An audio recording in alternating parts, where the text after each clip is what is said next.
Welcome to lunch hour. This is Satish. ఆంధ్రప్రదేశ్లో Montha తుఫాన్పై మాటల యుద్ధం సాగుతోంది.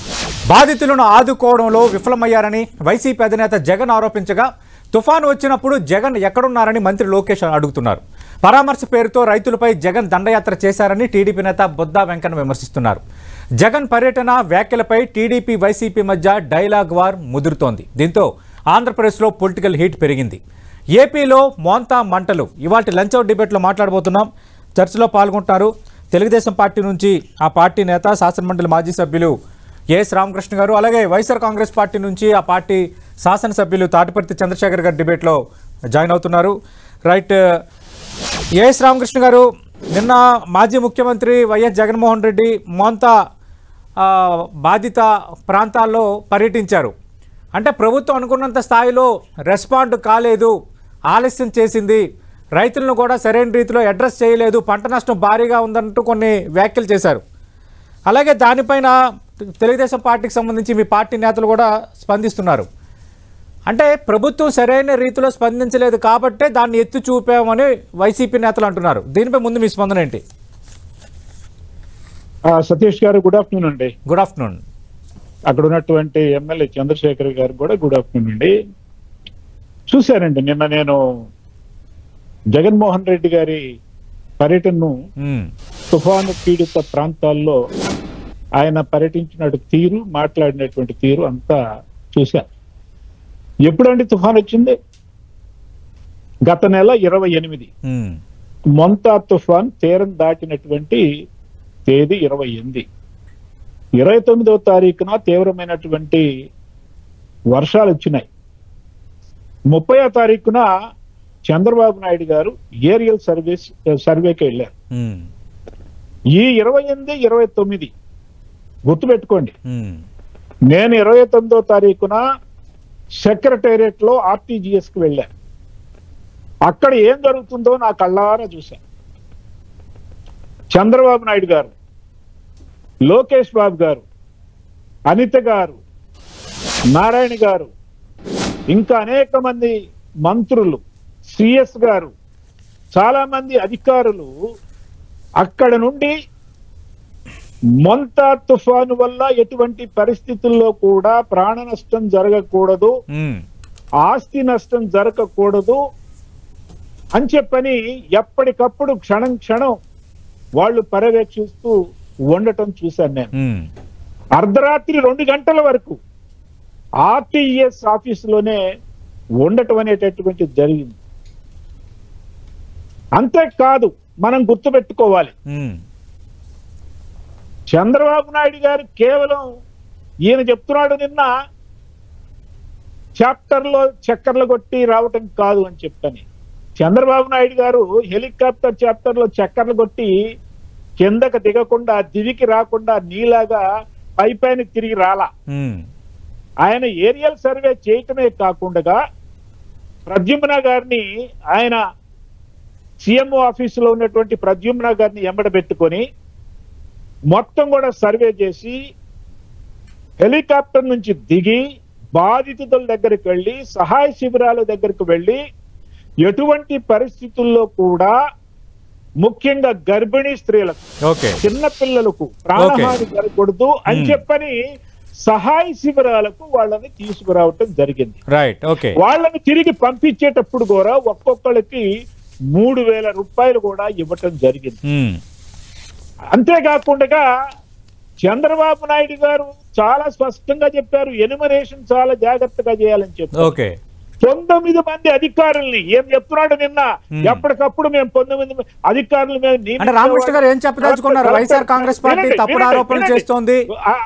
వినండి, ఎందుకంటే అసంపూర్తిగా ఉంటే అర్థం కాదు కదా. అర్థం కాదు కదా. అందుకని ఆయన చెప్తున్నాడు, నిన్న వారం రోజుల తర్వాత ముఖ్యమంత్రి వెళ్లేవారు, కలెక్టర్ని ఆరాధించేవాళ్ళు, భయం ఉండేదని చెప్పని. 7-10 రోజుల తర్వాత కాదండి, 3 రోజులకే ముఖ్యమంత్రి పోయాడని చెప్పని నేను అంటున్నా. మీలాగా కిందకి దిక్కుండా చక్కర్లు కొట్టి అటు నుంచి అటు బయటికి రావటం కాదు. జరిగిందండి. చంద్రశేఖర్ గారు, మోంతా తుఫాను తీరం ఎప్పుడు దాటింది, నష్టం ఎప్పుడు జరిగింది, మాజీ ముఖ్యమంత్రి జగన్మోహన్ రెడ్డి ఎప్పుడు ప్రజల ముందుకు వచ్చి మాట్లాడుతున్నారు, ఇప్పుడు వచ్చి మాట్లాడడం, ఇప్పుడు వచ్చి విమర్శలు చేయడం కరెక్టా? ఆల్రెడీ ముఖ్యమంత్రి చంద్రబాబు నాయుడు, మంత్రి నారా లోకేష్, మిగతా మంత్రులు, అధికారులు అందరూ కూడా మొత్తం ఫీల్డ్ లెవెల్లో ఉన్నారు. ఆర్టీజీఎస్ ద్వారా మొత్తం అంతా పర్యవేక్షిస్తూ ఉన్నారు. ఇప్పుడు వచ్చి ఒక ప్రాంతంలో పర్యటించి ప్రభుత్వం పట్టించుకోవట్లేదు, వర్షం తీరం దాటిన ఒక 10 రోజులకు వచ్చి జనం నవ్వుకుంటున్నారంటున్నారు టీడీపీ నేతలు. అందరికీ నమస్కారం. నమస్తే అండి. వీక్షకులకి నా నమస్కారం. నేను విన్నాను, విచిత్రమైన వింత వేయడం, నవ్విపోతారు జనాలు అనేటటువంటి సోయ లేకుండా మాట్లాడడం నేను చూశాను. ఏంటనంటే వైఎస్ఆర్ కాంగ్రెస్ పార్టీ హయాంలో రైతులకు ఇచ్చినటువంటి, రైతులు పంట నష్టపోతే తుఫాన్లకి వాటికి నష్టపోయినప్పుడు ఇమీడియట్ గా వారికి పంటని సరి చేసుకోవడానికి తక్షణ సహాయం కింద 5,000 నుంచి 10,000 రూపాయలు ఇచ్చేవాళ్ళు. మీరు ఇచ్చారా? 1 రూపాయి ఇచ్చారా? ఈ ప్రపంచం మొత్తం చూసింది. మీ చిన్న నాయకుడు వెళ్ళేసి ముంబైలో ఆటలు వీక్షించటం, మీ పెద్ద నాయకుడు లండన్ మరియు దుబాయ్ ట్రిప్పులు కొట్టడం, ఇప్పుడు ఏకంగా మీ చిన్ననాయుడు మొన్ననే ఆస్ట్రేలియా ట్రిప్ కంప్లీట్ చేసుకోవటం. అంటే విదేశాలలో విహారయాత్రలు, ఆటల్లో సేద తీరటాలు చేస్తున్నటువంటి మీ నాయకుల్ని ప్రపంచం అంతా చూసింది. చంద్రశేఖర్ గారు ఒకరు కాదు, ఈ రాష్ట్రంలో. చంద్రశేఖర్ గారు, నేను మీకే అడుగుతున్నా సార్, మీకు అడుగుతున్నా. మీరు 2 అంశాలు ప్రస్తావించారు కాబట్టి, త్వరలో విశాఖలో జరగబోతున్న పెట్టుబడుల సదస్సుకు అందరినీ ఆకర్షించే క్రమంలో అటు ముఖ్యమంత్రి, మంత్రి నారా లోకేష్, మిగతా మంత్రులు పర్యటనలు చేస్తున్నారు. అది దీనిపైన టీడీపీ వివరణ కూడా ఇచ్చింది. Point number 1. 2, ముంబై వెళ్ళిన అంశంపై కూడా నారా లోకేష్ రెస్పాండ్ అయ్యారు. నాకు మహిళలంటే గౌరవం, దేశం అంటే భక్తి, అందుకే మహిళల వరల్డ్ కప్ ఫైనల్ మ్యాచ్ చూడటానికి ముంబై వెళ్ళాను. కోట్లాది భారతీయులు తలెత్తుకునేలా మహిళామణులు వరల్డ్ కప్ గెలిస్తే నేనే గెలిచినంత ఆనందించాను. సొంత తల్లి చెల్లిని తరిమేసిన మీకు దేశభక్తి, మహిళా శక్తి గురించి ఏం తెలుస్తుంది అన్నారు. మీరు లేవనెత్తిన పాయింట్కి నిన్న నారా లోకేష్ కౌంటర్. నిజంగా సార్, నిజంగా నీకు మహిళలంటే గౌరవం ఉంటే నారా లోకేష్ గారు మహిళా శక్తి అని ఒక పేరు పెట్టి 18 సంవత్సరాలు నిండినటువంటి మహిళలకు ఇస్తానన్నటువంటి డబ్బు ఇచ్చావా నువ్వు? ఈ రోజు వరకు మహిళల్ని గుర్తించావా?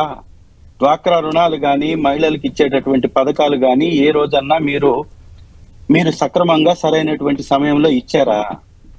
మూడవది, మీరు మహిళల మీద ప్రేమ ఉంటే ఈ రాష్ట్రంలో 50% పైగా మహిళలు ఉన్నారు.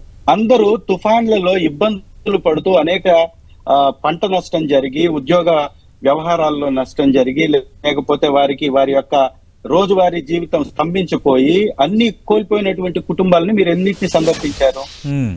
ఏ గ్రామాలకు వెళ్ళి మీరు సందర్శించారు?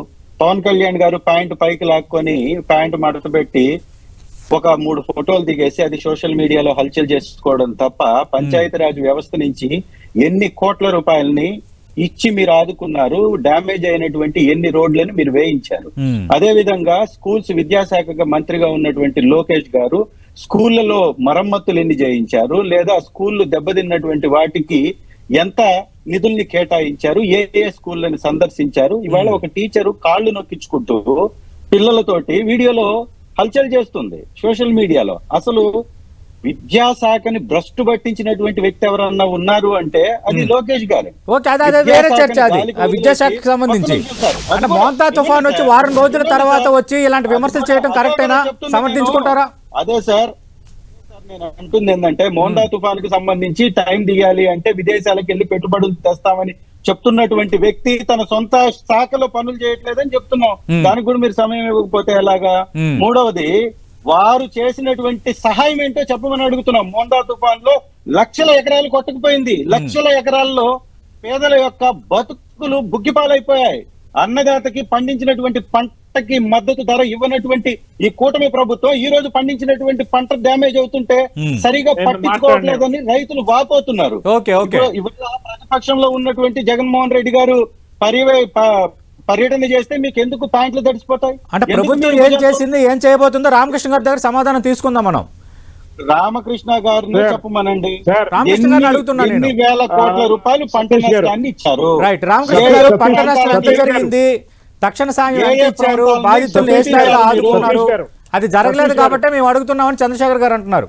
సతీష్ గారు ముందు చంద్రశేఖర్ గారు వారి నాయకుడు జగన్మోహన్ రెడ్డి వాళ్ళ నాయకులు ముందు భ్రమంలో వ్యవహరించకుండా వాస్తవ జీవితంలోకి రమ్మనండి. ఇవాళ చంద్రబాబు నాయుడు గారి చిత్తశుద్ధిని, లోకేష్ బాబు గారి చిత్తశుద్ధిని ప్రశ్నించేటటువంటి అర్హత చంద్రశేఖర్ గారికి లేదు, వాళ్ళ పార్టీకి లేదు. నేను ఇందాకనే మొట్టమొదటిలో చెప్పా, అసలు లోకేష్ బాబు గారికి అసలు ఆర్టీజీఎస్ లో కూర్చునేటటువంటి అధికారం కూడా ఆయనకి లేదని చెప్తారు. ఒక దుర్మార్గమైనటువంటి ఆరోపణ చేస్తాడు ఒక వైసీపీ నాయకుడు. ఆర్టీజీఎస్ కూడా ఆయన కిందకే వస్తుంది. ఆర్టీజీఎస్ లో ఎందుకు కూర్చున్నాడని చెప్పని అంటే ఏంటి? ఆయన అన్ని చూసుకున్న తర్వాత మహిళా క్రికెట్ కు వెళ్ళాడు. మీ జగన్మోహన్ రెడ్డికి ఎట్టాగో ఎమోషన్స్ ఉండవు, నవ్వు ఉండదు, ఏడుపు ఉండదు, జాయలు ఉండదు, దయ ఉండదు. ఇవన్నీ ఎమోషన్స్ అంటాం. ఏదో ముత్యాల ముగ్గులు అనుకుంటా అంటాడు.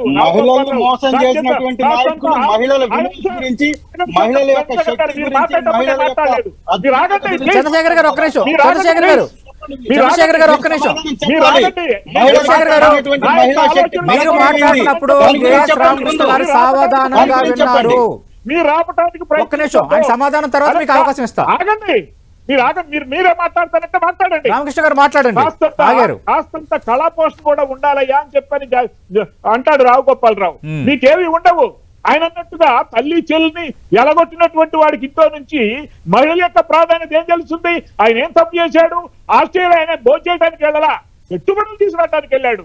మీ జగన్మోహన్ రెడ్డి లండన్ దేనికి వెళ్ళాడు? ఏ ఉద్దేశంతో వెళ్ళాడు? బెంగళూరు ఎందుకని వారాల పైలాగా ప్రతి వారం బెంగళూరు ఎందుకు వెళ్తున్నాడు? కాబట్టి ఇవాళ మీరు 10 లక్షలు నేను జరిగినటువంటి పర్యటన నేను కళ్ళారా చూశాను. అది పండగ పర్యటన, అది పండగలాగా ఉంది. ఏంటండి ఆ విధమైనటువంటి దౌర్జన్యం? కార్లు ఏంటి, ఆ పర్యటన ఏంటి, ఆ పూలు జరగడం ఏంటి? అసలు ఏనాడైనా జగన్మోహన్ రెడ్డి నాకు తెలిసి ఆయన ముఖ్యమంత్రిగా ఉన్నప్పుడు గాని ప్రతిపక్ష నాయకుడుగా గాని చేలో కాలు మొదిపినటువంటి సందర్భం మీరు గాని నేను గాని చూసామా? మీరు చూసారా చెప్పండి. నిన్న నేను చూశానండి మొట్టమొదటిసారి జగన్మోహన్ రెడ్డి గారు చేలో కాలు పెట్టడం నేను మొట్టమొదటిసారి చూసా. నేను ఎప్పుడు చూడలేదండి. ఆయన మాట్లాడతాడు, అర్థం కాదు. అది కూడా ఎప్పుడండి? మొత్తం తడంతా ఆరిపోయిన తర్వాత. బురదంటే నీకు అంత అసహ్యమా? కూలీలంటే నీకు అంత అసహ్యమా? బురదనప్పుడు రావచ్చు కదా, నీళ్ళలో దిగొచ్చు కదా. ఇంకా పవన్ కళ్యాణ్ చూస్తున్నారు. చంద్రశేఖర్ గారు ఫోటోల కోసం దిగింది పవన్ కళ్యాణ్ గారు కాదు, నేను జగన్మోహన్ రెడ్డి గారు దిగాడు. వచ్చి చదువునా చెప్పని ఇష్టం వచ్చినట్టు. సార్ చౌహాన్ గారు మారన్న మాట నేను మరోసారి చెప్తున్నా. ఫసల్ బీమా పథకాన్ని 2019, 2021, 2022లో జగన్మోహన్ రెడ్డి ప్రభుత్వం రైతులకు ఇవ్వాల్సింది ఎగ్గొట్టిందని చెప్పని స్వయంగా కేంద్ర వ్యవసాయ శాఖ మంత్రి ప్రకటించడం జరిగింది. ఇంకా ఏంటండి వీళ్ళు మాట్లాడతారు? నాకు అర్థం కాదు. చంద్రశేఖర్ గారు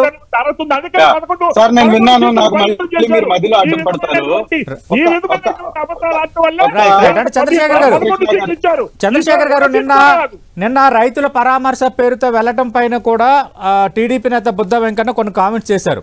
అలాగే ఇప్పుడు రామకృష్ణ గారు కూడా మాట్లాడుతున్నారు. వెళ్ళింది రైతుల పరామర్శ యాత్ర, లేదంటే దండయాత్ర, లేదంటే బల ప్రదర్శన యాత్ర, ఆ ర్యాలీలు ఏంటి, ఆ పువ్వులు జల్లించుకోవడం ఏంటి? టీడీపీ జగన్మోహన్ రెడ్డి గారిని వ్యక్తిగతమైనటువంటి వ్యాఖ్యల ద్వారా వారి వ్యక్తిత్వాన్ని కించపరచడమే వాళ్ళ విధానం తప్ప ప్రభుత్వాన్ని నడపటం, ప్రభుత్వంలో ఉండి ప్రజల యొక్క బాధ్యతలు చూడడం వారి విధానం కాదు.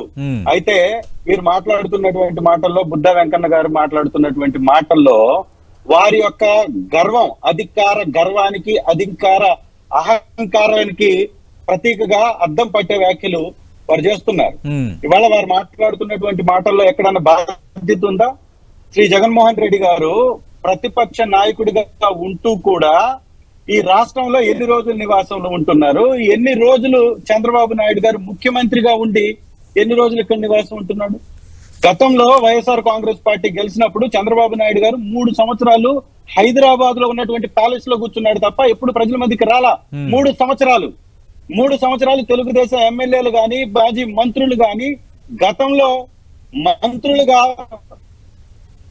పనిచేసి అధికార దర్పాన్ని చూపించినటువంటి వ్యక్తులు కానీ కరోనా సమయంలో కూడా కనపడలేదు. ఇవాళ 16 నెలల నుంచి నిత్యం ప్రజల మధ్య ఉంటున్నటువంటి జగన్మోహన్ రెడ్డి గారు సండే రోజు బెంగళూరు వెళ్తే పెద్ద విషయం చేసేటటువంటి వీళ్ళు ఒక తుఫాను వచ్చి ఇంత సమస్యలు ఇక్కడ ఉండి ఇన్పుట్ సబ్సిడీ ఇవ్వకుండా, బీమా సౌకర్యం లేకుండా రైతులు పండించినటువంటి పంట ప్రకృతి విలయానికి మొత్తం నష్టపోతే వీటన్నిటిని పట్టించుకోకుండా వెళ్ళేసి క్రికెట్ చూస్తూ మళ్ళీ బుకాయింపా?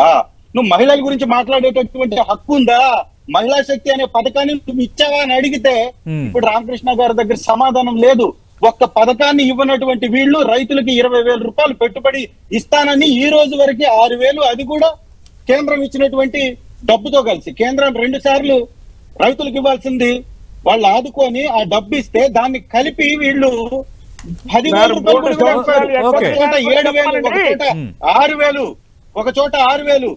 ఏ రకంగా వీళ్ళు నాశనం చేస్తున్నారు, రైతుల పట్ల వివక్ష చూపిస్తున్నారు, ఈ ప్రాంత ప్రజల పట్ల వివక్ష చూపిస్తున్నారు. నకిలీ మద్యాన్ని ఏరులై పారిస్తూ డబ్బులు నింపుకుంటూ మట్టిని మద్యాన్ని మొత్తాన్ని కొల్లగొడుతున్నటువంటి తెలుగుదేశం నాయకులకి బాధ్యత ఎక్కడుంది అని అడుగుతున్నాం.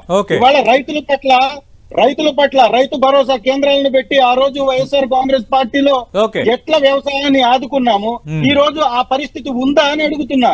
రైతు భరోసా కేంద్రాలను నిర్వీర్యం చేశారు, విత్తనాలు బ్లాక్ లో అమ్ముతున్నారు, యూరియా దొరకకుండా సమస్యలుంటే ఇవన్నీ పట్టనట్టు వెళ్ళి విహారయాత్రలు చేస్తూ పెట్టుబడులు చేస్తారా? ఏ రోజున 14 సంవత్సరాల్లో చంద్రబాబు నాయుడు గారు పెట్టుబడులు తీసుకొచ్చాడండి? అరామ్కో అలీబాబా వచ్చిందా? ఆవియేషన్ హబ్ గా ఆంధ్రాని మార్చేస్తున్న విశాఖపట్నంలో కరెక్ట్ గా ఈ రోజుకి 10 రోజుల తర్వాత పెట్టుబడుల సదస్సు జరుగుతుంది. ఆ రోజు చూద్దాం ఎన్ని వచ్చాయి ఎన్ని రాలేదన్నది. ముందుగానే రావాలి ఎందుకు అనుకోవటం? నేను ఒక్క నిమిషం, ప్రయోజనం పొందేది ఆంధ్రప్రదేశ్ కదా. ఆలోచిస్తే ఆంధ్రాకి తీసుకొస్తున్నామని చెప్పినటువంటి చంద్రబాబు నాయుడు గారు తీసుకొచ్చారా అని అడుగుతున్నా. రాయలసీమ సిమెంట్ హబ్ గా చేస్తానన్న చంద్రబాబు నాయుడు గారు సిమెంట్ హబ్ గా చేశాడా? ఇవాళ అమరావతి చంద్రశేఖర్ గారు ఒక్క నిమిషం ఆగండి సార్. రైట్, రామకృష్ణ గారు 6 సంవత్సరాల నుంచి ఏమన్నా నిర్మించాడా? అడుగుదాం చంద్రశేఖర్ గారు ఒక్క నిమిషం. చంద్రశేఖర్ గారు ఒక్క నిమిషం. నేనే మాట్లాడాలి.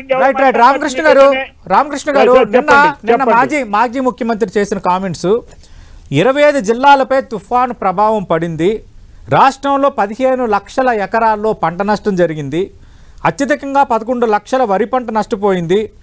చంద్రబాబు నాయుడు 18 నెలల పాలనలో 16 సార్లు తుఫాను భారీ వర్షాలు వచ్చాయి, రైతులు ఇబ్బంది పడినా పట్టించుకోలేదు, ఒక్కరికి ఇన్పుట్ సబ్సిడీ ఇవ్వలేదు, ఇన్సూరెన్స్ డబ్బులు ఇవ్వలేదు, అన్నదాత సుఖీభావ్ అని సంవత్సరానికి 20,000 ఇస్తామన్నారు, 2 సంవత్సరాలు కల్పించింది 5,000. ఇది మాజీ సీఎం చేసిన కీలక కామెంట్స్. దాని గురించే నేను మాట్లాడదలుచుకున్నానండి. చెప్పండి సార్. జగన్మోహన్ రెడ్డి గారు అప్పుడప్పుడు పర్యటన చేస్తూ ఉంటారు.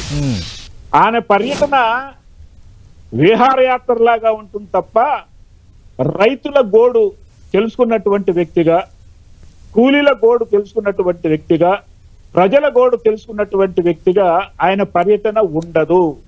కేవలం ఒక హంగామా, అంటే వీళ్ళకేదో జనంలో బలం ఉందని చెప్పని డబ్బులిచ్చి తోలుకొచ్చినటువంటి మనుషుల ద్వారా నిన్న 65 హైవేలో ఏ విధమైనటువంటి హంగామా సృష్టించారో మనం చూసాం. ఇవాళ ఈయన చెప్తున్నారు రైతులకు ఎరువులు అందలేదు, అది అందలేదు, ఇది అందలేదు. ఏమండి, ఆర్బీకే కేంద్రాల ద్వారా కేవలము వైసీపీ నాయకులు సూచించినటువంటి వాళ్లకు మాత్రమే ఎరువులు ఇచ్చినటువంటి సందర్భం. ఇవాళ మీరు గమనించండి, సహకార సంఘాల ద్వారా ప్రతి రైతుకి ఎరువుల కొరత ఉండకూడదని చెప్పని యూరియాతో సహా మిగతా ఎరువులు కూడా ఇవ్వటం అనేటటువంటి జరుగుతుంది. ఇంకా ఈయన మాఫియాల గురించి మాట్లాడుతున్నాడండి. ఎవరు నిన్న ఆయన ఎవరు జోగి రమేష్ గురించి మాట్లాడుతుంటే బీసీ కదా, బీసీ అయినందుకే కదా ఇట్లా అంటున్నారు. అంటే బీసీ అయినంత మాత్రాన, ఎస్సీ అయినంత మాత్రాన ఏ తప్పు చేసినా కూడా అబ్బా ఏం తప్పు చేశారు నాయన, నీకు అంగీకారం తెలుపుతున్నాం, ఆహా ఓహో అని చెప్పని అన్నాలా? తప్పుకి బీసీ, ఓసీ, ఎస్సీ ఉండదండి. తప్పు చేశాడు కాబట్టి దొంగ సారాయి అమ్మకంలో కూరుకుపోయింది ఎవరండి? పట్టుబడినటువంటి దొంగలండి. ఆ దొంగల్ని సపోర్ట్ చేస్తున్నారంటే చంద్రశేఖర్ గారిని ఏమనాలా? కాస్తంత ఆలోచనాపరుడు అనుకున్నా నేను. చంద్రశేఖర్ గారు ఉన్నటువంటి 11 మంది ఎమ్మెల్యేల్లో కాస్తంత జ్ఞానం ఉన్నటువంటి కాస్తంత ఆలోచన ఉన్నటువంటి, కాస్తంత తెలివి ఉన్నటువంటి, కాస్త బాగా మాట్లాడేటటువంటి వ్యక్తి అని చెప్పని నేనైతే ఇప్పుడు దాకా చంద్రశేఖర్ గారు అని చెప్పని అనుకున్నా. కానీ ఈ విధంగా అబద్ధాలు మాట్లాడతాడు, ఊకే గుడ్డిగా జగన్మోహన్ రెడ్డి గారిని సపోర్ట్ చేస్తారని చెప్పని నేనైతే అనుకోలే. ఈ విధంగా సపోర్ట్ చేయడం వల్ల మీకు వచ్చేది ఏంటండి? ఏమీ రాదు, పెద్ద గుండు సున్నా. వాస్తవాలుగా మాట్లాడుకోవాల్సినటువంటి సందర్భం. మీరు డేటా సెంటర్ మీద విమర్శిస్తారు, ఈసీఎస్ మీద విమర్శిస్తారు, చంద్రబాబు నాయుడు లండన్ పోతే విమర్శిస్తారు, ఆస్ట్రేలియా పోతే లోకేష్ గారిని విమర్శిస్తారు, క్రికెట్ కు పోతే లోకేష్ గారిని విమర్శిస్తారు. అసలు మీరు విమర్శించలేని అంటే చంద్రబాబు నాయుడు గారి ప్రభుత్వం ఈ 18 నెలలు కేవలం నిద్రపోతుంది, ఏం చేయటం లేదనేటటువంటిది చంద్రశేఖర్ గారి ప్రభుత్వం. నిజంగా ఈ వైసీపీ ప్రభుత్వం 2019 నుంచి 24 వరకు బ్రహ్మాండంగా చేసినట్లయితే అన్ని వర్గాల ప్రజలకు, రైతులు కావచ్చు, మహిళలు కావచ్చు, విద్యార్థులు కావచ్చు, ఉద్యోగస్తులు కావచ్చు, యువత కావచ్చు, అనేక రకాల వర్గాల వారికి నిజమైనటువంటి సేవ ఇచ్చినట్లయితే ఎందుకని 11 సీట్లు ఇస్తారంటే వాళ్ళకి? అందుకని ఈ విధంగా మాట్లాడితే ఈసారి 11 కాదు కదా, 5 కూడా రావండి. మాట్లాడమని చెప్పి నేను కోరుతా ఉన్నా. చంద్రశేఖర్ గారు, వాస్తవంగా అర్థవంతంగా విమర్శలు చేస్తే సమాధానం ప్రభుత్వం చెప్తుంది. ఏది చేసినా విమర్శించటమే. విదేశీ పర్యటనకు వెళ్తే విమర్శించడం, డేటా సెంటర్ను విమర్శిస్తారు, వరద సాయాన్ని విమర్శిస్తారు. వైసీపీ మైండ్ సెట్ మారాలి అంటున్నారు రామకృష్ణ గారు. అలాగే చంద్రబాబు నాయుడుకు వార్నింగ్ ఇచ్చే స్థాయి జగన్మోహన్ రెడ్డికి లేదని బుద్ధా వెంకన్న మరో కామెంట్ చేశారు. ఈ రెండింటికి సమాధానం చెప్పండి. బుద్ధా వెంకన్న స్థాయి ఏందో, బుద్ధా వెంకన్న కార్పొరేటర్కి ఎక్కువ, వార్డు మెంబర్ కి తక్కువ అన్నట్టుగా వారి వ్యవహార సరళి కనపడుతుంది. బుద్ధా వెంకన్న గారు విచక్షణ లేకుండా మాట్లాడడం అనేది అతని యొక్క తీరు. అదేదో గొప్ప అని అనుకుంటూ ఉంటాడు, అందుకే ఆయన ఎక్కడా కూడా రాజకీయంగా ఎదగలేకపోయాడు. అలాంటి వ్యక్తి గురించి ఎక్కువసేపు మాట్లాడాల్సినటువంటి అవసరం లేదు. రెండవది, వైఎస్ఆర్ కాంగ్రెస్ పార్టీ మీద, జగన్మోహన్ రెడ్డి గారి మీద వివేకానందారెడ్డి హత్య కేసును తీసుకొచ్చేసి రుద్దే ప్రయత్నం చేస్తున్నటువంటి ఈ తెలుగుదేశం పచ్చ మూకలకి సిబిఐ ఏం చెప్తుందో చూడండి. అంతకు ముందు ఎంక్వైరీ చేసినటువంటి కమిషన్ ఏం చెప్పిందో చూడండి. ఈ రోజు వరకు కూడా ఒకటంటే ఒకటి అవినాష్ రెడ్డి గారికి వ్యతిరేకంగా ఒక్క సాక్ష్యాన్ని సేకరించలేకపోయినటువంటి సిబిఐ యొక్క పరిస్థితి ఏంటో గమనించండి. ఎందుకు అంటే వాస్తవంగా వారికి సంబంధం లేనటువంటి అంశం మీద ఏదో కక్షలు, అంటే ఆస్తి తగాదాల్లో మర్డర్ జరిగి, అక్రమ సంబంధాల్లో మర్డర్ జరిగినటువంటి వ్యవహారాన్ని తీసుకొచ్చేసి ఇది వైఎస్ఆర్ కాంగ్రెస్ పార్టీ మీద రుద్దేటటువంటి ప్రయత్నం. వారి మధ్యలో ఉన్నటువంటి లావాదేవీలు, వారు ఏదో ఒక అగ్రిమెంట్ చేసుకొని ఆ అగ్రిమెంట్ దొరకలేదు, దాని వల్లనే ఆస్తి తగాదాల వల్లనే మర్డర్ జరిగిందనేటటువంటి ఒక రిపోర్ట్ ఇచ్చిన తర్వాత జరిగినటువంటి కుటుంబాన్ని ఇరికిచ్చేటటువంటి ప్రయత్నం చేశారనేది ఇది ప్రపంచానికి తెలిసినటువంటి సత్యం. రెండవ అంశం, ఇవాళ వారు మాట్లాడుతున్నారు, తల్లి చెల్లి గురించి మాట్లాడుతున్నారు. నిజంగా రామ్మోహన్ నాయుడు అనేటటువంటి వ్యక్తి రాజకీయంగా మీ చంద్రబాబు నాయుడు గారు ఏం చేశారండి? రామారావు గారిని ఏం చేశారు? సొంత మామని వెన్నుపోటు పొడిచి పార్టీని లాక్కొని వారి కుటుంబాన్ని చిన్న భిన్నం చేసి ఎన్టీఆర్ కుటుంబం తెలుగుదేశం పార్టీలో ఏ స్థాయిలో ఉంది? చంద్రబాబు నాయుడు గారిదా పార్టీ? ఎన్టీ రామారావు గారి కుటుంబం ఎక్కడుంది? ఎన్టీఆర్ గారి కుమార్తె ఎక్కడుంది? తల్లిని చెల్లిని గురించి మాట్లాడే స్థాయి మీద వైఎస్ఆర్ కాంగ్రెస్ పార్టీ చంద్రబాబు నాయుడు యాక్సెప్ట్ చేశారు కదా నాయకుడిగా. ఇది మాట్లాడపోతే ఇప్పుడు ఆయన చెప్పిందే కరెక్ట్ అవుతుంది సతీష్ గారు. ఇవాళ ఆయన అంటున్నాడు ఏమని, వివేకానంద రెడ్డి గారి హత్య ఆస్తి తగాదాల ద్వారా జరిగింది అని చెప్పని నిర్ధారణ చేసి ఏం చెప్తున్నాడండి. ఆ రోజున నారాసురు చరిత్ర అని చెప్పని ఎందుకు రాసినట్టు సాక్షిలో? నేను అడుగుతున్నాను స్ట్రైట్ క్వశ్చన్. ఏమండి, ఇవాళ చంద్రబాబు నాయుడు గారు చంపలేదని తేలిపోయింది, అవినాష్ రెడ్డి చంపలేదు, శంకర్ రెడ్డి చంపలేదు, భాస్కర్ రెడ్డి చంపలేదు, అవినాష్ రెడ్డి చంపలేదు, సునీల్ యాదవ్ చంపలేదు. ఇక చంపింది ఎవరంటే రామకృష్ణ, సతీష్ బాబు చంపుండాలి, అంతే కదా? ఎవరు చంపారండి? వివేకానంద రెడ్డిని. శ్రీనాథ్ రెడ్డి భార్య చంపిందా? సిగ్గుండాలండి మాట్లాడటానికి. దుర్మార్గంగా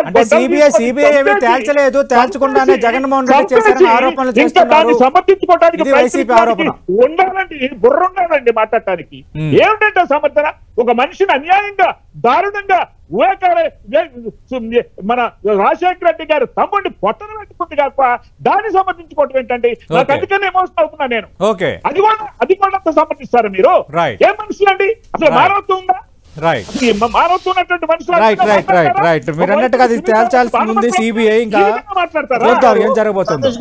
సతీష్ గారు, చంద్రశేఖర్ గారు, ఎస్ సార్, అంటే ఒక రామారావు గారి పార్టీని గుంజుకున్నటువంటి మీరు నిజాన్ని మాట్లాడితే ఒప్పుకోలేనటువంటి మీరు ఏ సాక్ష్యం లేకుండా ఏ ఆధారం లేకుండా వైఎస్ఆర్ కాంగ్రెస్ పార్టీ మీద శ్రీ జగన్మోహన్ రెడ్డి గారి మీద విచక్షణ లేకుండా మాట్లాడుతున్నటువంటి చేసుకోవాలి. ఈ చర్చలో ఆ చర్చ ఎందుకు? అది ఎప్పుడు కొనసాగుతున్న చర్చ, అది ఎప్పుడు కొనసాగుతున్న చర్చ. అది ప్రజా జీవితం అస్తవ్యస్తం అయిపోతే పట్టించుకోకుండా లండన్ పర్యటన చేస్తాడండి ముఖ్యమంత్రి. ఈ రాష్ట్రం అంత బాగుందా? ఈ రాష్ట్రంలో ఎవరు నష్టపోలేదా? చంద్రశేఖర్ గారు లండన్ పర్యటన వ్యక్తిగత పర్యటన కాదు కదా, రాష్ట్ర సమస్యలు కాదా? లండన్ పర్యటన వ్యక్తిగత పర్యటన కాదు కదా, ప్రభుత్వానికి కాదా? తుఫాను వచ్చిన సందర్భంగా మీరు ఇచ్చినటువంటి సహాయం ఎంతో చెప్పమంటే చెప్పలేనటువంటి మీరు మా గురించి మాట్లాడతారా? దానికి సంబంధించినటువంటి దానిపైన ఆల్రెడీ రామకృష్ణ గారు ఇందాక వివరణ ఇచ్చారు. స్థితిలో మీ నాయకులు ఉండి రామకృష్ణ గారు మీ దగ్గర సబ్జెక్టు లేదు మాట్లాడటానికి. చంద్రశేఖర్ గారు, మనం చూస్తున్నాం ఆంధ్రప్రదేశ్లో మోంతా తుఫాన్ అయితే వెళ్ళిపోయింది, కానీ మోంతా తుఫాన్ రేపిన రాజకీయ తుఫాన్ అయితే కొనసాగుతోంది. మాజీ సీఎం జగన్మోహన్ రెడ్డి పర్యటన వ్యాఖ్యల పైన ఈరోజు మంత్రి నారా లోకేష్, బొద్దా వెంకన్న, మరికొంతమంది మంత్రులు కూడా మాట్లాడారు. అటు పంట నష్టం జరిగితే చంద్రబాబు నాయుడు లండన్ పర్యటనకి, లోకేష్ మహిళల వరల్డ్ కప్ చూడటానికి ఎలా వెళ్తారు, ప్రజలంటే బాధ్యత లేదా అని వైఎస్ఆర్ కాంగ్రెస్ పార్టీ ప్రశ్నిస్తోంది. మేము చేయాల్సిన సాయం అంతా చేశాము, అన్ని రకాలుగా రెస్పాండ్ అయ్యాము, బాధితులకు సరైన సాయం అందించాము, మొత్తం ముఖ్యమంత్రి నుంచి అందరూ ప్రజల తరపునే ఉన్నారు. తుఫాను వెళ్ళిన 10 రోజులకు వచ్చి తుఫాను సాయం అందించలేదని అడగడం ఎంతవరకు సబబు అని టీడీపీ ప్రశ్నిస్తోంది. ఏదేమైనా మోంతా తుఫాను పోయింది, మోంతా రేపిన రాజకీయ తుఫాన్ అయితే ఇప్పుడు ఏపీలో కంటిన్యూ అవుతుంది. చూద్దాం దీని ఎండింగ్ ఎలా ఉండబోతుందో. ఇది వాటి లంచ్ అవర్ డిబేట్.